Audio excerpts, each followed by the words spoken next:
G'day everyone and welcome back to another live stream for the Aussie Investing Machine. Really appreciate you joining me here. In today's live stream, we're going to be taking a look at how I'm planning to rebalance my portfolio and go through all the different ways that I've chosen to select the stocks that I think will be a good fit for my portfolio going forward. So I'll explain to you a little bit about the logic I'm using. Essentially, it'll be a three-part portfolio. One part of the portfolio will focus on dividends, another part of the portfolio will focus on Australian growth stocks, and then the third part of the portfolio will focus on US growth stocks. So I hope this will be some fun. We'll jump in and I'll start off with a little presentation first. There's an article I'd like to run through as well and get your guys' thoughts. And then after that, we'll go right into the detail about how I'm going to select these stocks for my portfolio. So follow along as per usual. If you've got any questions, please feel free to ask those at any time. I will get to your questions, to everyone's questions at some point in time. So don't be afraid to drop a question down below and I'll do my best to answer it. So I might just start off. I'll share my screen.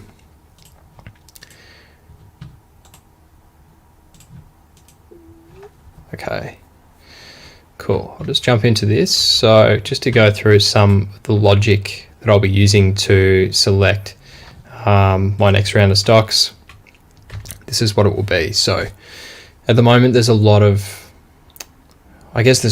of market uncertainty. I'm uncertain about the market.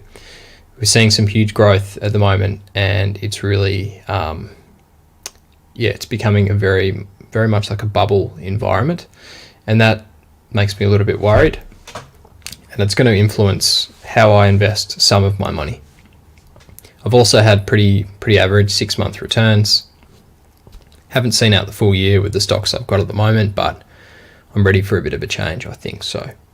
And then the selections I'll be making are based on statistics and historical performance and a method of investing that's referred to as momentum investing. There's a channel on YouTube called Invest for the Future, and he provides some really great insight and does some back testing of momentum theory.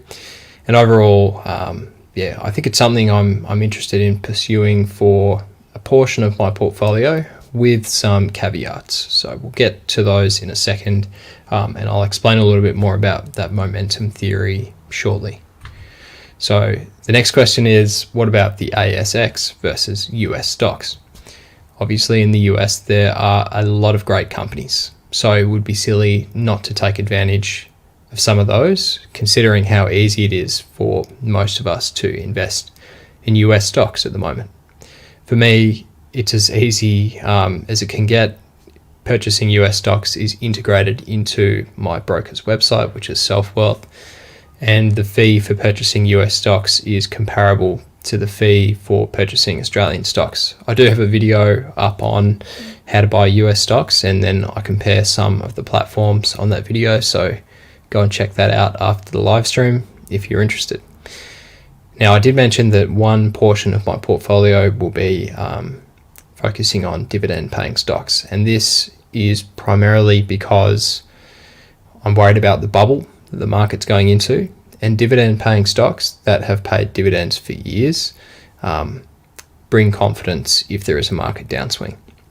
If you've got companies in your portfolio that may not be growth orientated but pay a consistent growing dividend, and they continue to pay that dividend even when the market falls over, it's really confidence inspiring, I think, for a lot of people. But dividend stocks, I can't look at the US, and that's not because there aren't some fantastic dividend stocks in the US. It's a tax-based decision. So Australian stocks offer franking credits, which again, I've got a video on franking credits. If you don't know what they are or don't quite understand them or want to recap, go and check out my video on franking credits. But essentially, there's a tax offset available from Australian dividend paying companies, and you can't get that from US stocks because they don't pay Australian tax. So for any dividend stocks that I'll be looking at investing in, certainly they're going to be Australian. That's just the way I'm looking at it. And then on the flip side, for consistent long-term growth stocks, I think the US is a great place to look. So I'm going to split the portfolio into thirds. So there'll be a third dedicated to dividends, a third to US growth stocks, and a third to Australian growth stocks. So let's go through exactly how I'll be selecting them. I'll just jump to see if there's any questions, if anyone's online. Not just yet. Don't forget, you can ask questions at any time. I'll do my best to answer them, but let's get straight into it. So the first thing I'll take you to is investing.com's stock screener. I'll just make this a bit bigger. Now I've got this set up already. I've already run my search. I'm not going to do it live. I will do one of them live with you guys, but I wanted to take you through the particular screening metrics that I used in order to get a manageable list of stocks. And I'd like your input too, if you think any of these should be adjusted or if I should add any more.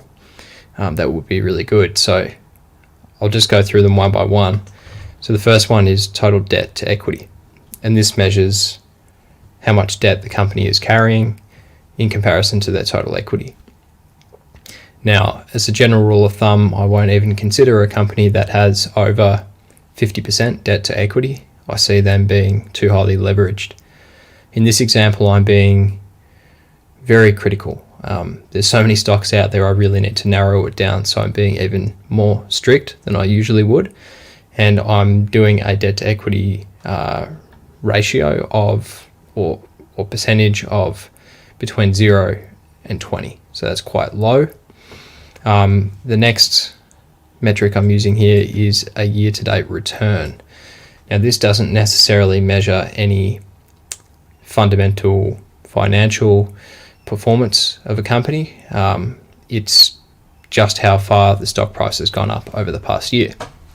And this ties into the momentum theory I was talking about, which was back tested by a channel on YouTube called Investing for the Future. I'll leave a link when this live stream gets published. I'll leave a link in the comments to that video.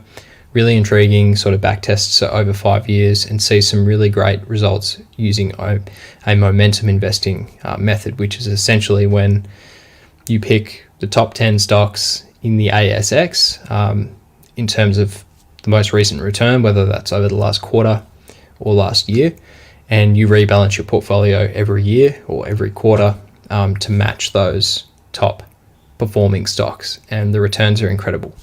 They outperform a lot of other strategies. To give you an example, you can find this information easily. If you go to market index, go to ASX indices, say we want to get the ASX 300, top 300 companies, and then we can come down and it gives you a list here, and you can sort by the 1 year return. So you can see that's the worst performing companies over the past year, and then click again for the best. So there's companies here which I haven't heard about before, like De Grey Mining, but I know Afterpay, I know Pilbara, I know Kogan, I hold Kogan, PointsBet we know, Zip we know, Temper and Webster, Ioneer I'm not super familiar with. A lot of these companies though we know, Champion Iron I don't, but so if you were using the momentum method and you wanted to purchase 10 stocks to keep your fees down, you'd pick the top 10 here. So what would be 1, 2, 3, 4, 5, 6, 7, 8, 9, 10. That would be it. Away you go. Select those companies. That would be for the ASX 300. If you wanted slightly bigger companies, you could do the same for the 200. Try that again. And then pick the top 10. So it's changed a little bit. Afterpay's now appeared. Yeah. So this is one way to do it. And obviously past performance is not an indicator of future performance. And none of the suggestions in this video are financial advice. It's just my personal investing strategy. Feel free to copy it, but do so at your own peril. As I said, I'm not a licensed financial advisor, so please do consult one before making your own investing decisions. That's a an idea of how this momentum method works. And so if we come back to this stock screener, I'm applying it in part because I'm only choosing companies that have returned over 20% over the past year, which knocks out a lot. If we come back to this page, we can see that you don't have to go far before we drop off below 20. Here it is. So Wesfarmers just made the cut. But after that, Megaport misses out. All these guys are just eradicated from your search. So you might say, okay, well, that's a huge list of companies. It's like 40 still. So how do we narrow this further? So the next one I've done is market cap. And this sort of narrows it from the ASX 300 to 200. Having a market cap over 300 million, you can see all the stocks that lie below this that are outside of my range. Is typically because of trading volume. That's an important reason to go for companies with a bigger market cap. If a company has some bad news or a bad press release comes out or some poor performance is released and it's a really small market cap, it can be very hard to get out of the company if you want to sell. And this low turnover of that stock, the bigger companies have more institutional investment and the stock price is less volatile. So I've set it at 300 mil. No specific reason for that. It's just, I looked at the list I had with 200 mil and it was too long. So I've just squeezed it in a little bit more. The current ratio is the ability for a company to pay its debt. So I'll show you this. So the current ratio measures a company's ability to pay its short-term obligations within 1 year. So if we look, current ratio 1.5 means it's considered healthy, and the closer it is to 1 means the company would struggle to pay its liabilities. So if it's got a current ratio of 1, it means it's got enough cash to cover its short-term debts in that year. If it's over 1, it's got more than just enough cash. So you want it to be over 1. If it's at 0 or less than 1, it doesn't have enough cash. Now I've actually got this set at 0. I must have adjusted this. Let's set it at 1. You see nothing changes. They're all above that. So you could even up the ante, you set it at 1.5. That might knock out a few, but even something like 5 would be good. So 5-year sales growth. Again, this being percentage, I think it's not particularly clear on this website, but I assume it is. I'm looking for a sales growth of over 10%. While for me, earnings per share growth is important, I found when I put in the earnings per share metric and put it at 10 or 15%, it just killed all of my results. So I might play with this further, but they're all the metrics I used, and if we have a look, there's 8 stocks that came up. And if I reduce that current ratio back to 2, we can see there's more. So that's why I had it a little bit lower. So really interesting list here. Some of the stocks I definitely know. I think a lot of people will. Pro Medicus, Hub24, Galaxy Resources, Piedmont Lithium. Obviously made videos on Piedmont, BrainChip. But some of the others are not as well known, especially sorted by market cap. You can see these guys that are close to my limit. Essentially pretty unknown. I haven't heard of them. BetMakers, I think, is like a rival to PointsBet, but I'd have to look it up. So I will go and do some background research on these stocks to understand them. But essentially, that's it set for my ASX growth stocks. And it's not a lot of filters, and I think they're pretty reasonable expectations for a company, except for maybe the year-to-date return. Say we change that to 15, which would be respectable. We get more companies in here. It's been a tough year, obviously, but set the bar high. 15 is probably a few too many to purchase, so put it back at 20. If you wanted to narrow it, I'd up the market cap, try and knock some of these guys out. But yeah, the current ratio, you definitely want it to be 2 or 1 at a very minimum. You see there's no real change there. 5-year sales growth over 10%. you'd expect that for sure. Debt to equity, you could raise that a little bit, I guess, without too much risk being added. I've got another stock thrown in the mix. Not sure who it was, but yeah, I'll play with it a bit more. There might be some other indicators here that are worth putting on the search, but that's sort of where I ended up. I haven't bothered checking if they're profitable or not, because I think if their growth's good and their debt's low, I'm not too worried. Yeah, so that's the ASX growth portfolio. That's what it's shaping up to be.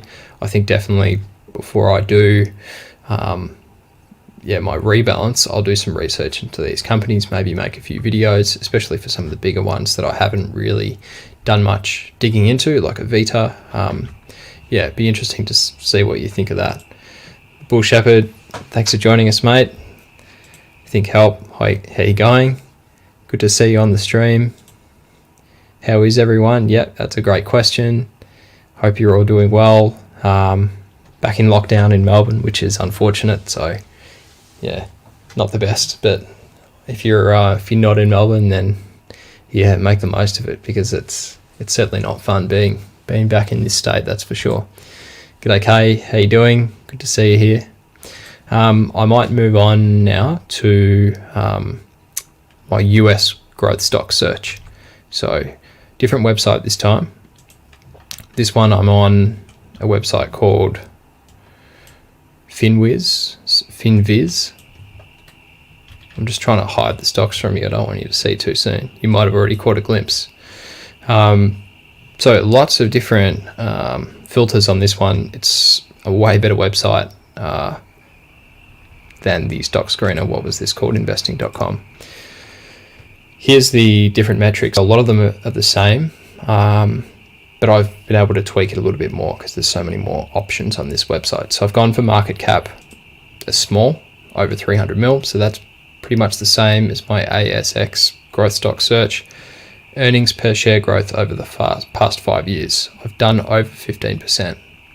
Now, if I come back to this, I do have that option here. If I go for, I'll just zoom out. If I go for earnings per share, past 5 years earnings per share growth, and if I put in 15 here, oh, I've lost all my others. Oh, no, I had it here. Sorry. Come back into that. So earnings per share, 5-year growth. It's already at 10 and it's knocked out pretty much all of the stocks. So it's too aggressive, I think, to expect that. I mean, maybe if we turn down sales a little bit. Oh, that's not even putting it on. Or have I got that twice? Sorry, guys. Yeah, so 10. It really knocks down to a very narrow list. So that's why I haven't applied it there. Back to the US stock screener. Gone positive for profit margin, net profit. So it's even more strict than the Australian growth stock list I did. 1 year performance, I've done 20% gain. Again, that's pretty good. I think anyone would be happy with the 20% performance. That's the portion of the momentum strategy that I'm using in this stock search. Sales growth over the past 5 years, over 15%, very similar to the other search. Return on equity, I've done over 15% as well, which is an additional requirement. Debt to equity is the same at under 20% debt to equity. And then earnings per share growth this year. So that's an additional hurdle to the 5-year earnings per share growth, which was this one. So it's getting really tight. I've filtered by country, USA. There's a few available here, but for some reason I can't use it for Australian stocks. It only picks up like 6 stocks total without any filters. I don't know why. Sales growth quarter over quarter. So that's the most recent quarter. I'm still looking for a 15% growth in sales. So that's getting super strict now. And then the current ratio I've done over 0.5. We should probably make that 1 research. And we can see there's a total of 14 stocks that pop out, which is a reasonable amount to invest in. I think. And here they are. A lot of them you'll know. Some of them you won't. A lot of them I don't. So Facebook we know. Medifast I'm not familiar with at all. Alphabet we know. Appfolio, I have no idea what they do. AMD, definitely know them. Cgen, biotech company, have no idea about them. Same with Fulgent Genetics. PayPal we know. XPEL Auto Parts, no idea. Five Below, no idea. Viva, no idea. Dexcom, don't know. And neither, with the rest of them. So really interesting list of stocks. Some I've never heard of. The market cap on all of them is massive. They're all billion-dollar companies. Very interesting list. And again, another list that I'll have to do some digging into, and I will change some of the requirements. Like, for example, if let's say any of them had a bad quarter but still had over 5% growth, we get a few more companies thrown in there, but for the most part the list remains unchanged. So really interesting stock search. Be keen to know your guys' thoughts. Anita, how you doing? Thanks for joining the live stream. Yeah, no worries. I thought it might be interesting to go through this just as a bit of an example, instead of just talking about different stocks at a high level. So what I'll do next is, I haven't run this search yet, so bear with me. I'll sort of be working it out as we go, but I'm going to do my search for the final third of the portfolio, which is the dividend part of the portfolio. And I'll cross-reference. I'll do a stock scan, and then we'll go and look at a separate website which looks at what we call dividend aristocrats. So I'll get to that shortly, but let me jump into a new search page. So fresh search page here. 2,000 results at the moment, as you can see, every stock there on the ASX. So let's start with dividends. Dividend yield, let's do this first. So I'm not too worried about the yield. It needs to be there, but I'm not worried about it being 5+%, because we do like companies that grow their dividend, and you'll get better value for a company that pays a smaller dividend and benefit from it later when it grows its dividend. So let's just throw in for now 2%. So that knocks out, over 1,500 stocks. You can see your usual suspects here. Let's start to narrow this down. So next one I'll do is the dividend growth rate. Now I don't know what this ANN means, so I'm going to search that up really quick. ANN calculates the growth from one year to another and finds the average dividend growth rate. That's not ANN. I think it just means annual. Let's go with that. So annual growth rate, and what would be a good growth rate? I don't really have a number in mind. Let's just try 10. Okay, so that's quite high. Down to 92 results, so we'll keep that at 10. The next one I'll do is the payout ratio, and this is the amount of, so a company pays out its profits to shareholders, and that's the dividend. If a company profits $100 million and they pay out $90 million, they've paid out 90% of their profits, so that's a 90% payout ratio. Some companies have a negative payout ratio, like Transurban. They don't make a profit some years and they still pay a big dividend because they're paying that from capital raising or borrowings. It's not super healthy. Let's do a payout ratio of, we want to set the maximum. Let's start with 90 and see where that gets us. That's sort of split it down the middle. So there's companies that pay out more than 100% of their profits. Again, they're pulling out of cash reserves or they're pulling out of debt to keep shareholders happy. So set it at 90, we're down to 65 results. 90 is a little bit high for me, so we'll bring it down to 75. Now we're down to 59. It's still not quite there. So what can we change? Let's put the yield up 1%, and I'll bring that down to 70. not 700. 44. So if we have a look at these companies, still a whole bunch. What I'm noticing is that we're quickly dropping off in market cap. So I'm gonna set my market cap at 300 mil max. So let's do that. 300 mil minimum. Sorry. And that's knocked out a whole bunch. So now we're down to 18. We're getting there, getting to the pointy end. Let's introduce some of the other metrics we were looking at under the fundamentals for those other stocks. Primarily net profit margin, certainly want them to be profitable. So we'll set that there. That's knocked out a couple. Don't know how a non-profitable company could be paying out a dividend, but there you go. Again, the current ratio we're going to set at 1 at a minimum. Hasn't really changed anything. I think a lot of these companies are going to be quite stable, so we'll actually set that at 5. Let's up the ante. Oh, we've gone a little bit too far. Put that down to 2. Now we're looking at 7 results. And to be honest, none of which I've heard of. Mineral Resources. If Argo Global, it's not the Argo Investment Fund, I don't think. We might be, if we turn down the dividend growth rate. Yeah, okay. So it's staying pretty constant. It's a very interesting list. I wouldn't have picked any of those as being, these are, the standout dividend stocks on the ASX for sure. Definitely not. So I'm just wondering what I can alter here. I'm thinking what killed it was probably the current ratio.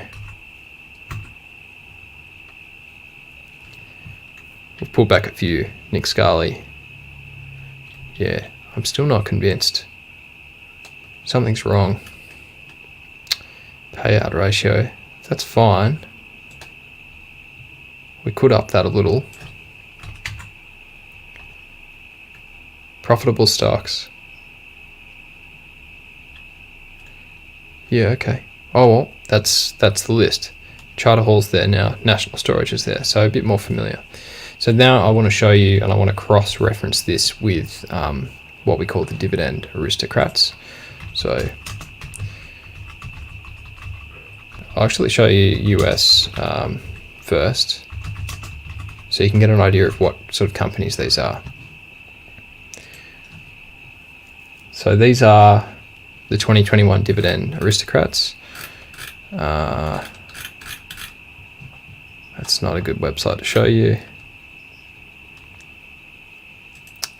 So a Dividend Aristocrat, in essence, is a company that has continually increased its dividend for a number of years consecutively. So maybe the Motley Fool. Yeah, okay, so here you go. For example, 3M, we all know the company. I've done a video on them, or a live stream at least. Consecutive years of dividend growth. 57 years. That's incredible. Same with Coca-Cola, same with Johnson & Johnson, Procter & Gamble. Some huge players here. Just with Target, no, it's not the same Target that we know here, same brand, same stores, but owned differently. Pepsi, Lowe's, Walgreens, so department stores, McDonald's, we know 43 years of consecutive dividends. Just incredible. ExxonMobil, oil, obviously, AT&T, pretty good as well for telecom. Telstra used to be in this boat before they dropped the ball a few years ago. Chevron, another oil. That's an idea. They're the US stocks, and I wish I could start investing in some of these, but as I mentioned, the tax advantages of franking credits for Australian dividend stocks makes a lot of sense, and so therefore that's where I'm looking, at least for now. So let's try the same search for ASX stocks. So here they are, and it's not nearly as impressive. So here you go. Brickworks is sort of the only company that's anywhere near comparable to some of those US stocks with over 40 years of consecutive dividends. And that's why I'm worried that some of these, or most of these, haven't appeared on that stock screening search. Something's knocking them out. I'm not sure what it is, but I think I will need to go back in my own time and redial until I start to see some of these coming up. But that stock screen I did, which gave us this list, like mineral resources, do they even make this list? Let's have a look. Perhaps they just haven't been in operation long enough, which tells me that maybe I'm being a little bit greedy on my dividend growth rate. Like say I put that down to 3, getting sort of, yeah, still not seeing any of those big players. Wonder, I'll just jump back to the comments, see if anyone's got any idea. Krez, yeah, it is. 100% a great approach to avoid emotion. Yeah, I just find myself, if you've got a technical way to invest that you can stick to, you can still enjoy the market swings. You can still speculate now and again on maybe a stock that you're keen on, like a BrainChip or a Vulcan. Granted, BrainChip's in one of that growth scan that I did first off. Yeah, you sort of give yourself some cash to play around with on 1 or 2 stocks per year that you sort of have a gut feel about, but then the bulk of your portfolio is put into just a mathematical, calculated stock screen. I'm keen for that for the next year. Settle the nerves and see what the result is. So we'll see how we're doing. Sensei, how you doing, mate? Hope you're well. Thanks for joining us. I'm doing well. Not enjoying lockdown so much, but you know, these things happen. So is anyone else from Melbourne? Let me know. But otherwise, I'm just going to jump straight back into this dividend company search to see if we can get any of these dividend aristocrats on the board. So I'm just wondering, so now Brickworks has popped up, which is the main one we wanted, having over 40 years of consistent dividends. So it might be the case that we're actually getting closer now. And I got to that by reducing the growth rate a little. Payout ratio is still the same. That's a really strong one. Market cap, no real movement there. A profitable company, the current ratio is obviously very important as well. So it looks like what's affecting what's in and what's out is simply this dividend yield and dividend growth rate. To filter this even more, you know, for a dividend stock, you might consider, you know, raising that market cap a little bit to say 450 million.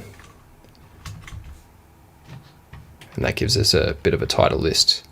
But yes, certainly something, what did I say there, like Tassel Group.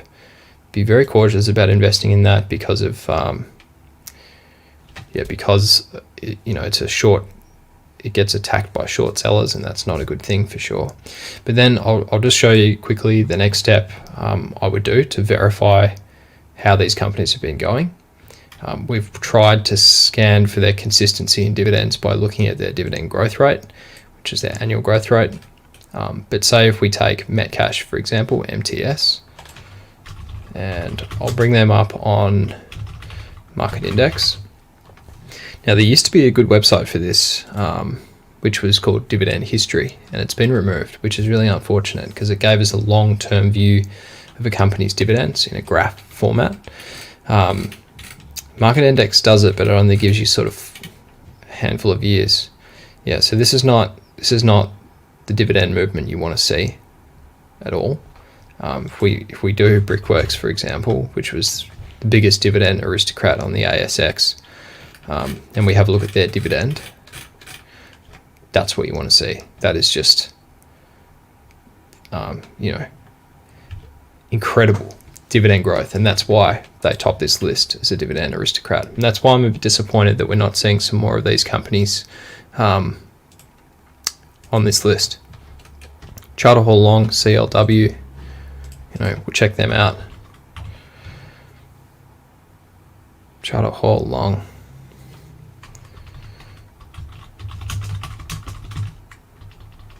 Charter Hall Group. I'm not sure what that code is. That's unusual. See what it says on the investing page. Long way, I'll read it. Okay. Charter Hall. Doesn't seem to be coming up.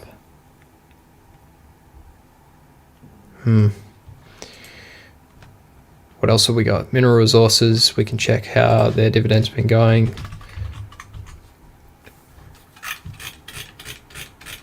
Let's have a look. Yeah, so that's it's up and down, so it's not consistently increasing, but the general trend's up, so I'd still be reasonably happy with that. What else have we got? National Storage, NSR. National Storage, which is a REIT as well. It was consistent with having a bit of trouble in 2020. So, you know, Brickworks didn't have any trouble in 2020. That's the real difference, isn't it? So, one of your live-in residences is in Melbourne, area called Carlton. Yeah, 100% no Carlton. In Sydney at the moment. Got out of Melbourne while I could. Yeah, fair call. 100%. That was a good decision. So, just back to this, I probably won't bore you anymore with trying to refine this list of dividend stocks. If you find a better way to, I guess, find that consistent dividend yield 5-year average, yeah, that's still not going to help us. But yeah, to find the way of scanning for these dividend aristocrats, I guess the way to do it would probably be to chuck this list in. I don't know if you can pre-filter. Perhaps you can. Yeah. All equity types. Yeah, if somehow you could plug in all of those companies and then start applying your criteria, that would be the best way to do it. I think, yeah, for me, it's probably not some software you're going to get without having to pay. So I would suggest backtracking, maybe knock some of these off, find one of these guys, say Soul Pats or Diversified, and then just watch them and see which one knocks it out. I probably went a little bit too fast. Maybe you should have looked at the aristocrats first. If you'd like to see it again now, let me know. Otherwise, I'll probably wrap this one up. I know a little bit of an intensive live stream, a little bit different from normal, but I think it's one that people will benefit from watching. Yeah, after the stream's finished, and yeah, it's a bit of a resource in showing you how I do it. When I do eventually settle on my finite list of stocks, I'll make a small video about it and let you know. Obviously, in my self-wealth portfolio at the moment, I haven't owned those stocks for more than 12 months. So the ones that are profitable, I won't be selling because of capital gains tax. You'll know about that if you watch the video I put out yesterday. But essentially, the ones that are not profitable, I'm happy to declare a capital loss. And then whatever that combined capital loss is, I'll use to offset some of the capital gains. So I'll buy into the bottom gainers and I have that fully offset in terms of tax, and then I'll use that money to reinvest, and I'll throw in a bit more capital, get the portfolio moving a little bit, and we'll go from there. So when I do crack this dividend, I guess, search, I'll let you guys know for sure. I'll either put it in a comment under here, or I'll tell you about it when I do my full portfolio rebalance video, which will just be a short overview of what I've bought. And then I'll probably refer back to this to show you how I got to that point. But yeah, look, I hope everyone enjoyed the stream. A little bit of a different time. I just couldn't get a stream done yesterday. I apologize for that. But yeah, I thought this would be an interesting one to go over, and I hope you've learned something. If you have, let me know, drop a comment and give the video a like. And if you haven't, subscribe to the channel as always. So thank you very much for watching. I hope you have a good night and enjoy the rest of the week. I will have another live stream on Wednesday at 8 p.m, the usual time slot, in the usual format. So I'll pick a couple of stocks. We'll run over them at the start, and then I'll field your questions afterwards. So Thanks so much for joining me, guys, and I'll catch you in the next one. Cheers and good night.